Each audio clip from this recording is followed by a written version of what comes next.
It's time for the one and only, the premier, the only official podcast of Pro Rodeo. Your Chute Bosses are ready, so let's give it a go and talk some rodeo.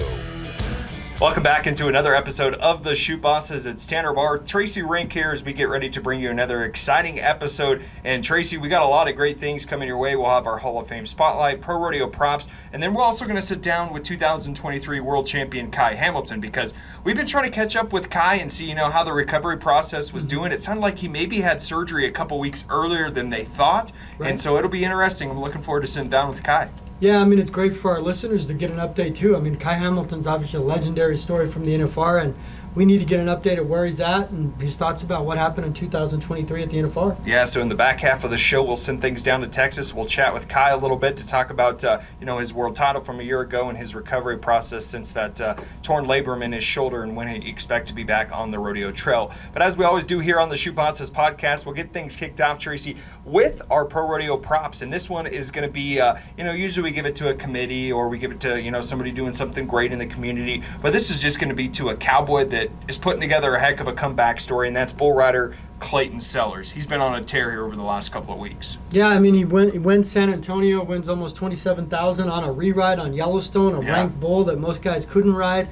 He won, almost $7,000 in Tucson, so he wins almost $34,000 in two rodeos, and the span of 2 days because they ended Saturday, Sunday, and Sellers had a chance to win the world a few years back. he was knocking on the door. He went to another association. He came back. He's obviously got a lot of family tied into Dawson Hay and Lefty Holman. He's married. He just recently got married. So there's a lot of reasons why he wanted to come back to the PRCA, and you talked to him about that in San Antonio. Yeah, he really just touched on the fact that, this felt like family. It felt like, it was more of a passion for him than a job to come back and have the opportunity to get on with his family members. He was enjoying it, and obviously it's turned into a ton of success. You mentioned second place in Tucson. He wins San Antonio, $33,000, bumps him up to number one now in the PRCA Ram World standings. And he's got an opportunity here in 2024, Tracy, if he can take advantage to put himself right in the conversation, for a world title. Well, the big thing's Houston. If he could pull off Houston, you win $50,000 there, 50 plus of ground money. That's where it's at. That's the complete game changer. Right now, he's putting himself in great position to get to the NFR. He's already got $66,000. Right. So you figure right around $100,000, $110,000 gets you in. You win Houston. And like Riley Webb and guys did last year, those guys are in the mix for the World Championship. That's the complete game changer. And Sellers has the ability, and as we've said countless times since the end of the NFR, with Kai Hamilton out for an extended period of time and Stetson Wright, those guys are 1-2 in the board. The door's open this year for someone to want to. And Josh Frosch, who's been second the last few years. The door is open. Who wants to seize the moment? And Sellers is proven right now he does. Yeah, we'll see who's going to step in there and take that reign and lead the bull riding standings as we end this winter run. Leads us into our short round now, Tracy. And speaking of guys that kind of a good comeback story, we mentioned Sellers back to the PRCA. Tough Cooper, he had to fight to the absolute finish. Finished 15th in the regular season standings before the NFR, comes out, finishes 5th in the world standings, just gets on a heater in Vegas. He told us maybe one of his best NFRs he's had in the last decade or two. Yeah, he's won a couple of averages, but he hadn't had a good NFR in years. He's jumped 15 times. He jumped 10 places. Yeah. And honestly, if he doesn't miss, and I can't remember which round specifically, he might win the average. He was right there. Obviously, Haven were going head-to-head. Haven had an incredible NFR and won the average. But, Tufts just kept rolling. And I spoke to Tuff, and the last thing he wants to do, as much as he liked traveling to Maine and California and all over the country, he won $10,000 in a week just to get into the number 15 spot. Ideally, he had said, and Captain Obvious, he'd like to be a little more comfortable, at least in the top 5 to 10 range, so you're moseying into the NFR as opposed to frantically trying to go over the country to get in. But Tuff still got that ability. He proved it at the NFR, and you're a 4-time world champion, a 1-time all-around champion, and I'd never doubt Tuff until he ultimately retires. Yeah, no doubt about it. He's one of those guys that, just continues to push, and he showed that he can still be right there in the world title race, and he's doing a great job of, doing that this season inside the top 10 of the world standings, a place that he's very familiar with. And Tracy will wrap up the short round on a little bit of a somber note here. Sad news we got in the rodeo world earlier this week as three-time Wrangler NFR team roping qualifier Quinn passed away at 30 years old. Just a sad loss of life there for the sport of rodeo and for his friends and family. Yeah, it's just terrible, tragic news you hate to hear in the sport of rodeo. He qualified as a heeler and a header, which is really rare. I believe there's like less than 10 Cowboys that have done that, and the list includes Trevor Brazile and Speed Williams, Hall of Famers, to name a few. So our hearts and prayers go out to his family. Yeah, no doubt about that. We send him our well wishes here from the PRCA family as well. It's going to lead us into our 8-question segment, Tracy. And this one, the audio isn't great on this one, so I'm just going to put the disclaimer out there. We were at San Antonio this past weekend and had the chance to be at the rough stock draw where, you get the bareback riders, saddle bronc riders, and bull riders. They all come out and have the chance to basically pick their own horses based off of a random number draw. So we sat down and talked with Cole Reiner a little bit, and he had some great insight to tell us about. Yeah, Reiner's great. I mean, he went in as the into the NFR as a leader a few years back. He's been knocking on the door to World Championship. Steady. He's a Wyoming cowboy. Knows how to get things done and knows how to win big rodeos. Yeah, and as we mentioned, the audio is a little loud in there during the rough stock draw, but Tracy had the chance to sit down and chat with him and ask him a little bit about his rodeo career as well as some things outside the sport. So here's our 8-question segment with Cole Reiner.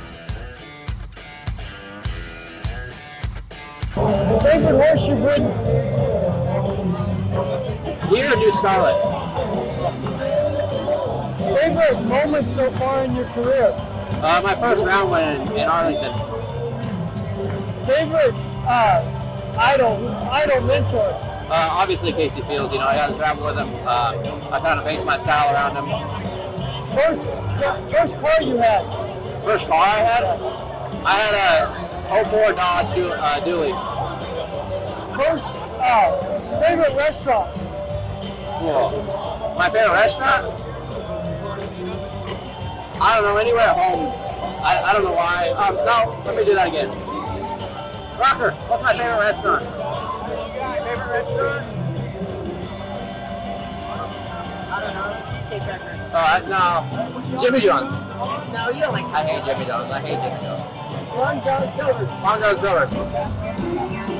Favorite movie? Probably of all time, maybe Josie Wales. Who would play you in a movie? Lucia's tried to be like me a couple times. I don't know if he can play me in a movie. Favorite cartoon? I just like, oh gosh, the old Looney Tunes. They're my favorite. Favorite Halloween costume? I don't ever do Halloween. I don't know. I just dress up as a cowboy all the time. Tracy, a little loud in there, but you could still hear what Cole had to talk about. He brought in Rocker Steiner for he needed a couple of phone-to-friend calls to answer some of those questions. But, just an overall good dude, and he's been a really consistent force in the PRCA. Yeah, I mean, at some point, is this the year they get over the hump? Those guys are so good, and the competition's so tight, and the NFR pays so well. Maybe this is his year to get that coveted gold buckle. Yeah, and you mentioned, a guy like Casey Field who had kind of dominated the ranks for a while. Now he bows out. He ultimately goes into retirement. Now you look at, is it a young man's game? Keenan Hayes, the rookie, gets the job done a year ago. Reiner's still young. Rocker Steiner, it's right there up for the mix, and it's a lot of young but really talented bareback riders. Yeah, and ultimately it's going to come down to, who performs the best at the NFR? Vegas, yeah. Because the money's so great. You watch guys like even Tough we spoke of goes from 15 to 5, and he's in a timed event, and Roughstock's a little more consistent to stay on in bareback. Mm-hmm. So it's just going to come down to A, get to Vegas, B, win rounds and win money. Yeah, it'll be a fun race to the World Championship in the bareback riding. We're going to take a quick break here on the Chute Bosses podcast. We come back, we'll go through your ProRodeo Hall of Fame spotlight, answer a couple of questions for you, and that'll set the stage for our interview with Kai Hamilton. All that coming your way after this. Farm life means always hoping for the best, but planning for uncertainty. You have to be ready for the next everything, the next dawn, the next season, the next harvest, the next technology, the next challenge, and the next generation. No matter what comes your way, we can help keep you ready for the next.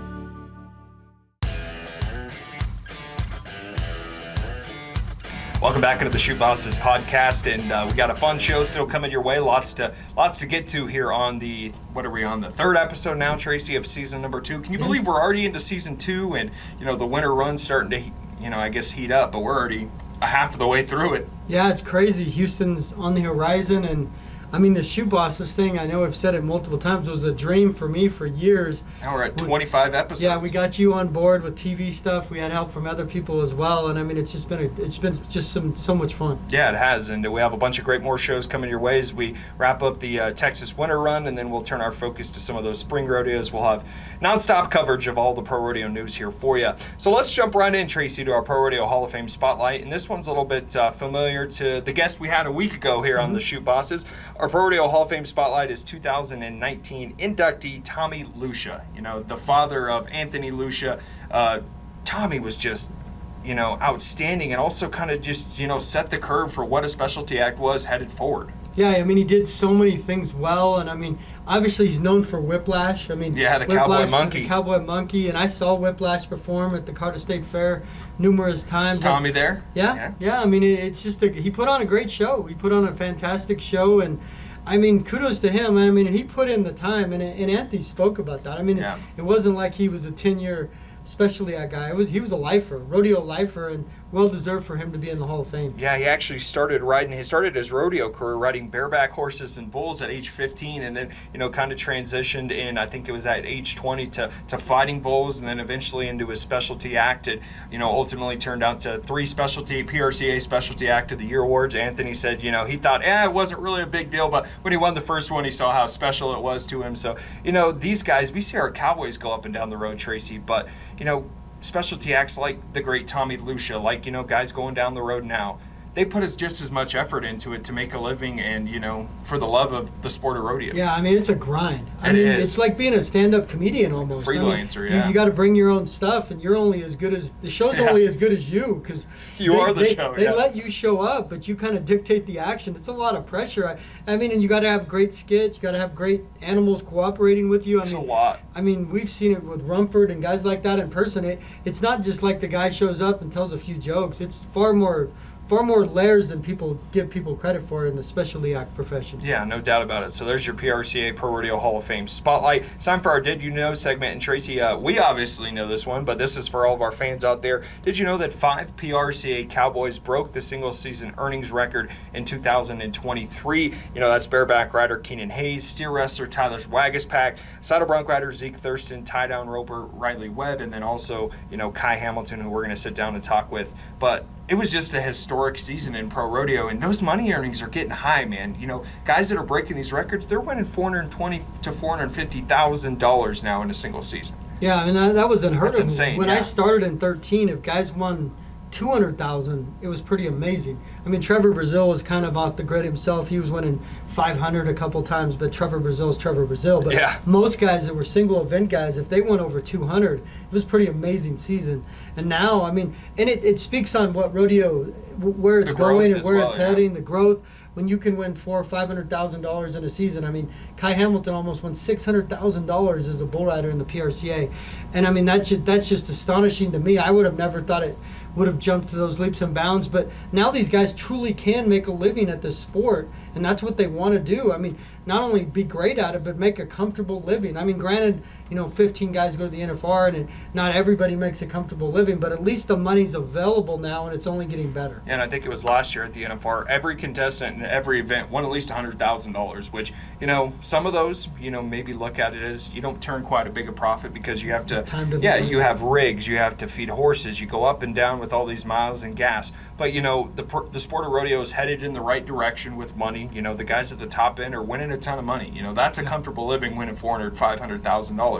On vice versa, where can the sport of rodeo go? I think it's only up from here. Yeah, I mean, and when you see guys like Kai Hamilton open the door, hopefully, to more sponsors for rodeo. Yeah, exactly. Because how do guys make more money? You have sponsors cover your overhead. Yeah. And the sponsors get interested by what they see, the product. And can they sell the product? What's the product mean to them? And I can only imagine guys like Kai and Stetson, and even Riley Webb. There's countless guys out there that are great for the sport. And when you bring other sponsors in, it means more money to you, but it's just great for the sport. And I've never seen the PRCA in a better position than it is now in terms of attracting sponsors. Yeah, absolutely. Can't wait for it. All right, it's time for our viewer question. This one comes from Josh on Facebook, Tracy, and he says, can you explain the barrier that timed events use? Obviously this is something that, is kind of up in the air because some rodeos have a long barrier, some have a shorter barrier. But, this is, I guess, the most basic explanation that I can give is in, the steer wrestling and the tie down and all the roping events, calves and steers, well, they're required to get a head start,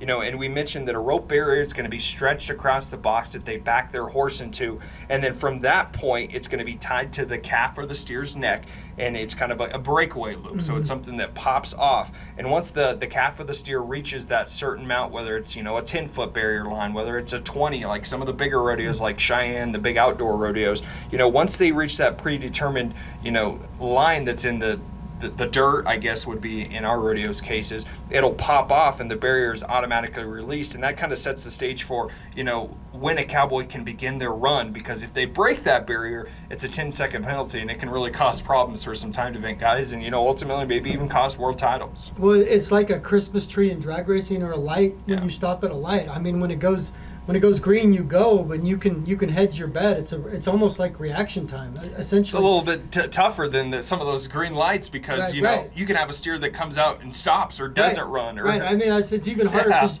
reaction time, you're looking at something and then it's you thinking when you can push the pedal to go forward on a green light. But this is even harder because you got to play the odds. Depend on an animal as well. The animal's running with you, and obviously sometimes the animals are unpredictable. Yeah, that's a really good question, though, sitting down there from Josh. Ask about that barrier because we have a lot of questions about that. Not a lot of people understand it. There's some that do really well, but yeah, that's a good question, and we appreciate it. All of our questions, and if you want to send one in, you can send it in, hashtag the Chute Bosses, and we'll try and answer it here on the show for you. And that leads us into a fan favorite, Tracy. We're going to send it down in Buck. I don't know how the guy figured this out, but somehow he said that he found one of our shirts. I don't know if you left a shirt out somewhere or not, but he started running around here, I'm a Chute Boss, and I was just like, man, we got to get this guy off whatever he's on. Yeah, but Buck's off the grid. He's definitely off the grid. He was messing around. I saw him out by my car messing around with stuff, and I think he broke into my car. Me being the good Samaritan that I am, I don't call the police on him because Buck's got bigger problems. Kent Sturman's going to be the one that kicks him out of the Hall of Fame here shortly. He was lurking around the Hall of Fame. That's a place he'll never be. He can visit, but he'll never be in the Hall of Fame. But yeah, Buck says he's a friend of the Chute Bosses. Maybe he is, maybe he isn't, but I don't know. He's a different character. And we're going to send it down to Buck. He's got your Pro Rodeo Word of the Day.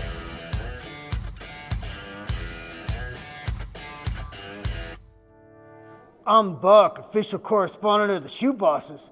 Look what the boys at the Chute Bosses gave me. Where did I get this shirt? Thank you, Chute Bosses. My word of the day is circuit, as in our circuit cowboys who try to go to the NFR Open and ultimately hopefully get to the NFR. When it comes to Buck, I'm more like short circuit. Nah, nah, nah.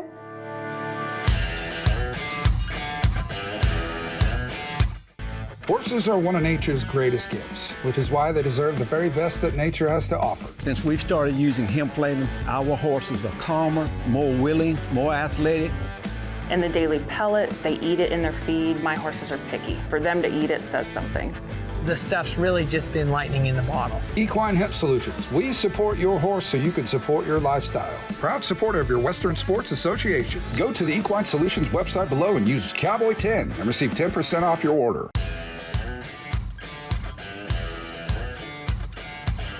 Welcome back into the Chute Bosses podcast, the official podcast of Pro Rodeo. And Tracy, we teased it off the top of the show, sitting down with 2023 PRCA World Champion bull rider Kai Hamilton, and I just can't wait to chat with Kai. He's got quite the story, especially within the last 365 days. Yeah, his story is one for the record books, the history books for the PRCA. What he did in Vegas is, I don't know that it'll ever be matched. I mean, it may be, but in terms of what he did was just incredible. No doubt about it. And Kai's joining us right now on the show. Kai, we appreciate your time. We know that obviously you're sidelined. You had surgery earlier in this month, but we appreciate you jumping on here with us, man. Yes, sir. Thanks for having me. Yeah, first thing we got to ask you, Kai, is, we're going to talk about the most recent injury that you were dealt, and then we'll go back and talk a little bit about the NFR. But give everyone an update on how you're doing. Obviously, you suffered a shoulder injury, a torn labrum, had to have surgery. How is everything going for you, and when did you ultimately end up getting surgery? Yeah, things are going good. I'm 3 weeks into post-surgery now. Tandy went in there after Fort Worth, about 2 weeks after Fort Worth, when it came out the second time, and went in there and fixed everything. I guess turns out when he went in there, my rotator cuff was tore and I'd ripped all the tendons and ligaments off the socket and the joint. So he had quite a bit of work to do in there, but he said it all went really well. He got it all put back together and screwed down. So no, it's honestly feeling pretty good, being only 3 weeks, and yeah, pretty happy with it. I thought it'd be a lot harder and a lot worse this early, but it's feeling pretty good, honestly. What's your timetable, Kai, in terms of coming back? I mean, I know it's kind of up to you because you're your own boss with an injury like this. When are you hoping to be back? Planning on coming back the start of July, right in time for the 4th run. That's the goal, but at the end of the day, if it don't feel right by that time, I'll wait a little longer. I mean, them shoulders they're a tough one to get through and get rehabbed. So I'm not going to come back early if I don't need to. So I'll make sure it's right, but planning on the start of July. That'd be an awesome recovery for you to see you back in the arena. What have you been doing in the meantime, Kai? Are you just hanging out? Obviously, you got some physical therapy you're doing. What are you doing in the downtime? Yeah, no, doing a lot of physical therapy at the minute, and then I got 6 head of bulls at the house at the minute, so I've been bucking them a little and stuff and messing around with them. And I bought a place middle of October last year here in Stephenville, so just been working on it, getting it set up how I want it. So I've had plenty to do. Nice. Well, we'll go back to the NFR, and just when you think of the NFR 2023, what's the first thing that comes to your mind? Being the only one to stay on for 100,000. It was such an incredible run. I mean, you got knocked out, you came back. We obviously had 2 perfs in one night for the first time ever in NFR history. Take us through that, a little rewind. What was going through your mind? Obviously, when you got knocked out and then you left the hospital, you jumped in the car, you head to the arena, you're back at it. What was all that like for you? I don't really know how to explain it. It was just business as usual. I mean, getting wrecked out, I mean, it sucked. It always does. But I knew in myself that I was still able to go and compete at my best that next day. And so the goal never changed. It was show up there, do my job, and get paid. So that was the mindset the whole time. And I tried to keep it as simple as possible, and shoot, it worked out. Was there some truth to them saying, Kai, that you didn't, I can't remember what exactly the story was, but that you didn't have a vest or a helmet, or you didn't have your shirt you were wearing? I don't remember what the story was, or you just came in what you wore to the hospital. Take us through that a little bit. Oh, Rusty come and picked me up, and when everyone left the hospital that night, I had my boots and spurs and sponsor shirt and my riding jeans on. Well, my parents were there, and they took my boots and spurs and my riding shirt and took it all back to the hotel. So then that morning when they let me out, all I had on was still my riding pants and my socks on, and I had the hospital gown on. So I just walked out in that, and Rusty, he come and picked me up in my truck. So I was lucky enough I had some sponsor shirts and everything in there, so I was able to get everything to the arena, and it worked out. It would have been epic if you rode that bull in a hospital gown, though. I'm telling you, man. That would have been something. So Kai, talk to us about, I know you've befriended JB Mooney. JB's reputation, goes goes without saying. He's the world champion, one of the best bull riders ever. What's it been like having a friendship with him and just maybe learning from him and the advice he's given you?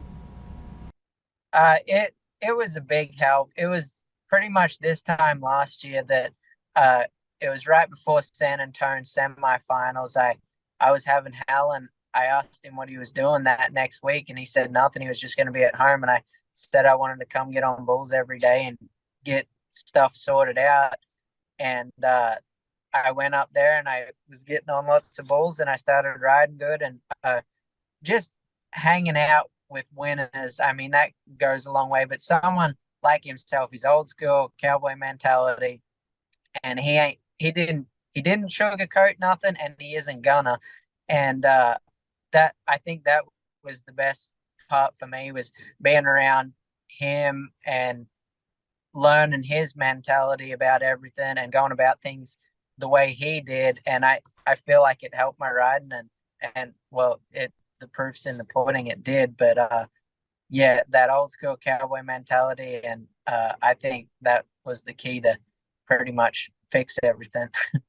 And that also, the decision to go from a helmet to just a cowboy hat. A lot of people have asked, why would Kai do that, But explain it to our listeners here on how you think that's helped improve your riding, because, you've said it multiple times that you think it has. Well, everyone thinks that was JB's doing, but he actually didn't say a word about it. But I felt like I was having trouble seeing bulls when they'd go into my hand. I felt like I was losing sight of them, and that everything that went into my hand before I did that was bucking me off. And I said, screw it, I'm gonna put the hat on, and I started wearing my hat, and I felt like whenever I was getting in them positions where I was losing sight of them, I was able to see where I had to get to, and I was able to fix it right then and there, because I felt like I could see everything a lot clearer, and I wasn't losing sight of them. And I feel like that helped my riding a bunch. And I guess the fear factor comes into it too. You haven't got that face mask there, so it makes you do shit right, because if you don't, it's gonna hurt. So what's it like in terms of competition-wise? I know all the bull riders are your competitors, but to have a good friend like Stetson and you guys push each other. It's a big help. Like, at the end of the day, you're only as good as your competition. So to be able to compete against a guy like him and to be good friends with him, that just makes me want to ride better, and getting to watch him ride. I know he's not going to buck off very often at all, so it makes me step my game up. And yeah, like I said, when you get to go head to head with someone like that, it just makes each one of you better. So it's awesome. And it seems like it's going to be quite the race to the end of the season for both you guys. You're maybe shooting around that same time frame, getting back end of June, middle of July, somewhere in that time frame. Are you guys planning to maybe travel together and hit a ton of rodeos, or what? Have you talked about that at all? Yeah, I think he's planning on, might be back a little earlier than me, but that'll give him a bit of time to get warmed up. So yeah. So it'll be good. It'll be fun. We're gonna have to get to a lot of rodeos, and we got a bit of ground to make up, but it's gonna be fun. We're gonna be able to just let it hang and go at it right till the end of September. So it'll be fun. Speaking of your world championship, Kai, I talked to Dave Appleton right when all this stuff was transpiring in Vegas, obviously a ProRodeo Hall of Famer from Australia. What's it mean? And obviously Damian Brennan was there winning rounds, and you guys were doing stuff that had never been done by Australian cowboys. What's that mean to you personally, just for your home country? It's pretty cool. I looked up to Troy Dunn a lot. Of course, he's been to the NFR and the bull ride and won the world in the PBR. And being able to do stuff that not many Australians have been able to do, that was really cool. And I think it sets a good example for the guys back home coming up, that just they're getting to see it, like with social media and the Cowboy Channel and everything now. Like, people back home are getting to see it done more than they did back in the later years. So I think it's cool to see, and it'll be cool to see who comes through in the future that we're able to see things like that done and try and do the same thing. So, Kai, do you see this as only the beginning for you? Obviously, you get this first world title out of the way. Do you think, you've still got so much more room to grow and more world championships to win here in the PRCA? Oh, yeah, for sure. I don't even feel like I've reached my prime yet. So I'm looking forward to seeing what's to come. So describe to our viewer, what's 8 seconds feel like to you? I mean, you're so good at what you do, and some people do jobs that take 3 seconds and they're great at it. And obviously everything's measured with you guys 8 seconds at a time. What's that rush like for you, and especially like in Vegas when you get a big ride and when you won 100,000? It's awesome. I don't really know how to describe it, but oh shit, my phone was dying. It's hard to describe, but that's what I've always liked about bull riding, is making something look so easy and so effortless that's really hard to do. That's what I've always been intrigued about. And when you can ride a buck and sucker and make it look easy, and it doesn't necessarily feel easy, but when that whistle blows and you get to step off it, you feel 10 foot tall and bulletproof. And it might only be 8 seconds, but things are going super quick and you don't even have time to really understand what's going on. So it's pretty cool. And when you get to step off and you've won 100,000, that just makes it even better. No doubt about that, Kai. Well, we'll give you one more question here, and then we'll let you go. We got to get that phone charged up. But one thing I got to know, Kai, is what's your best story from Bucktown? Being down there around J.B. Mooney, Randy Cordieri, Jagger Mooney. What's your best story from spending some time around them, if it is somewhat PG-13? Probably the fact that JB never cuts me any slack. I come back and started getting on practice bulls before I went to Fort Worth, and he was still haggling on me. He said, you win one world title and you're already taking this long in the buck and chute. I could have smoked 3 cigarettes by now. So that's what's fun. It doesn't matter who you are or what you done. He ain't gonna cut you any slack, and he's gonna keep you on your toes. So it keeps me going. Seems like Jagger's in the training to be a world champion himself. That kid can ride the bucking machine like no other already. Yeah, he loves everything about it. Them bulls roll in there and he wants to get on them bulls, and JB's gonna tell him no. Just don't let go. I guess that's what JB was telling him. Well, Kai, Tracy and I obviously loved telling your story at the NFR this past year. Congrats on your world title, and we appreciate you jumping on for us. Thank you. Thanks for having me. Thanks, Kai. There it is, Kai Hamilton, your 2023 world champion, Tracy. And just such a great story coming from a different country to the U.S. to chase that dream of being a world champion, and he gets it accomplished in 2023. Yeah, and like I said, it was just so memorable. Do what he did. I mean, get bucked off and thought he was going to be out. We reported he was out. He comes back, and it's like the Willis Reed story. I know that dates people, but like you just didn't think he was going to be able to come back. And not only does he come back, he comes back and wins $114,000 in one day, and he wins a world title, and well deserved. I mean, bull riding's not easy, as he explained, and he deserved the championship, and honestly, he earned it. And that's when you like to see he earned it, and he did what he had to do. Yeah, and we hope to see Kai back in that summer run somewhere in that July time frame, and you can never count him out, and as well as Stetson Wright in a chase for a world championship. We'll have all that coverage, but that's going to wrap it up for another episode of the Chute Bosses. Tanner and Tracy, we enjoy getting to talk to you every single time. Until then, keep on rodeoing.